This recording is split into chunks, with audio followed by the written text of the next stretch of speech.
परिवार एक बड़ा ही प्यारा सा लाइन अपने दादाजी के लिए। बाबा लव यू।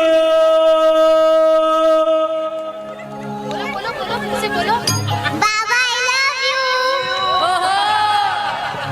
हैप्पी बर्थडे भी बोल दो। हैप्पी बर्थडे बाबा जी। हैप्पी।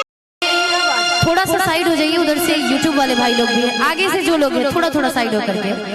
बार बार दिन ये आए, बार बार दिल ये गाए, बार बार दिन ये आए, बार बार दिल ये गाए, तुम जियो हजारों साल ये मेरी है आरज़ू।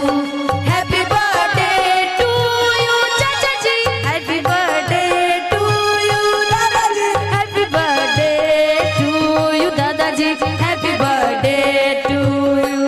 और ये गाने का वाकई पहले जो इसने गाना को बनाया है लिरिक्स में ना, आज ये गाना मुझे गाते हुए वाकई खुशी हो रही है। सारे परिवार के लोगों के साथ गाएंगे ये गाना। पूरे परिवार आप लोग थोड़ी ताली बजा करके, और थोड़ा म्यूजिशियन में थोड़ा हल्का फास्ट में। बार बार दिन ये आए, बार बार दिल ये गाए, बार बार दिन ये आए, बार बार दिल ये गाए, तुम जियो हजारों साल ये मेरी है आरज़ू।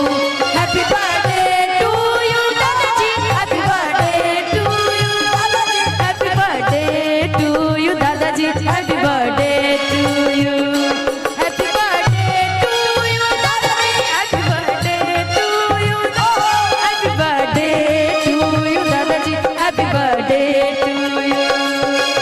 अरे पापा की कन्हैया वाला तालियां, जोरदार तालियां। ठिकार पा, पापा की कन्हैया वाला मजा नहीं ठिकार पा, नजर न लगे राम हमारा परिवार पर, नजर न लगे राम हमारा परिवार पर।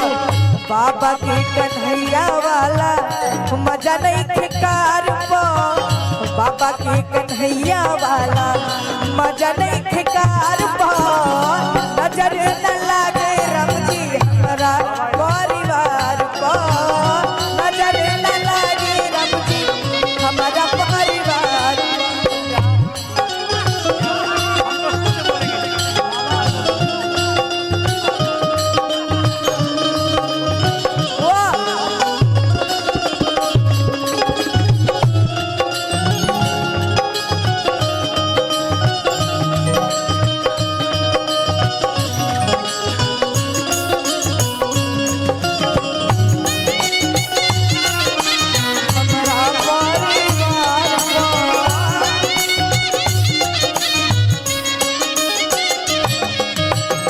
और परिवार खाते बस हम यही। और ये पूरा परिवार एक बड़ा ही प्यारा सा लाइन अपने दादाजी के लिए।